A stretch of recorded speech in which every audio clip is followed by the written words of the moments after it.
Chapter 18 of The Science of Being Great by Wallace D. Wattles. This recording is in the public domain. Jesus' Idea of Greatness.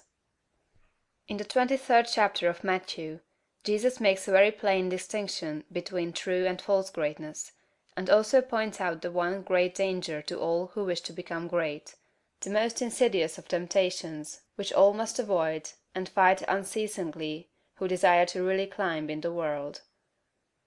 Speaking to the multitude and to his disciples, he bids them beware of adopting the principle of the Pharisees. He points out that while the Pharisees are just and righteous men, honorable judges, true lawgivers and upright in their dealings with men, they love the uppermost seats at feasts, and greetings in the marketplace, and to be called Master, Master. And in comparison with this principle, he says, "He that will be great among you, let him serve." The average person's idea of a great man, rather than of one who serves, is of one who succeeds in getting himself served. He gets himself in a position to command men, to exercise power over them, making them obey his will. The exercise of dominion over other people, to most persons, is a great thing. Nothing seems to be sweeter to the selfish soul than this. You will always find every selfish and undeveloped person trying to domineer over others, to exercise control over other men. Savage men were no sooner placed upon the earth than they began to enslave one another.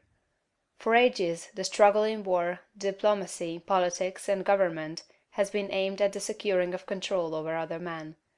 Kings and princes have drenched the soil of the earth in blood and tears in the effort to extend their dominions and their power to rule more people. The struggle of the business world today is the same as the one on the battlefields of Europe a century ago, so far as the ruling principle is concerned. Robert O. Ingersoll could not understand why men like Rockefeller and Carnegie seek for more money and make themselves slaves to the business struggle when they already have more than they can possibly use. He thought it a kind of madness and illustrated it as follows. Suppose a man had 50,000 pairs of pants, 75,000 vests, 100,000 coats, and 150,000 neckties. What would you think of him if he arose in the morning before light and worked until it was dark every day, rain or shine, in all kinds of weather, merely to get another necktie? But it is not a good simile. The possession of neckties gives a man no power over other men, while the possession of dollars does.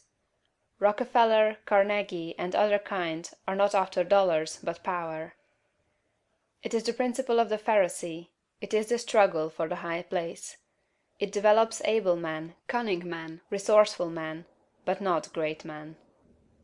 I want you to contrast these two ideas of greatness sharply in your mind. He that will be great among you, let him serve. Let me stand before the average American audience and ask the name of the greatest American, and the majority will think of Abraham Lincoln. And is this not because in Lincoln, above all the other men who has served us in public life, we recognize the spirit of service? Not servility, but service. Lincoln was a great man because he knew how to be a great servant. Napoleon, able, cold, selfish, seeking the high places, was a brilliant man. Lincoln was great, Napoleon was not. The very moment you begin to advance and are recognized as one who is doing things in a great way, you will find yourself in danger. The temptation to patronize, advise, or take upon yourself the direction of other people's affairs is sometimes almost irresistible. Avoid, however, the opposite danger of falling into servility, or of completely throwing yourself away in the service of others. To do this has been the ideal of a great many people. The completely self-sacrificing life has been thought to be the Christ-like life, because, as I think, of a complete misconception of the character and teachings of Jesus. I have explained this misconception in a little book that I hope you may all sometime read, A New Christ. Thousands of people imitating Jesus, as they suppose, have belittled themselves and given up all else to go about doing good, practicing an altruism that is really as morbid and as far from great as the rankest selfishness. The finer instincts, which respond to the cry of trouble or distress, are not by any means all of you. They are not necessarily the best part of you. There are other things you must do besides helping the unfortunate, although it is true that a large part of the life and activities of every great person must be given to helping other people. As you begin to advance they will come to you.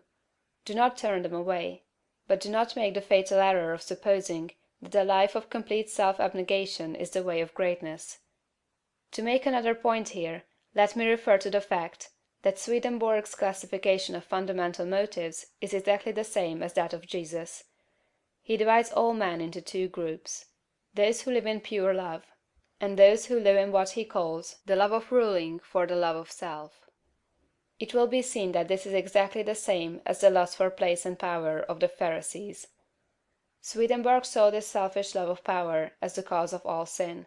It was the only evil desire of the human heart, from which all other evil desires sprang. Over against this he places pure love. He does not say love of God or love of man, but merely love. Nearly all religionists make more of love and service to God than they do of love and service to man.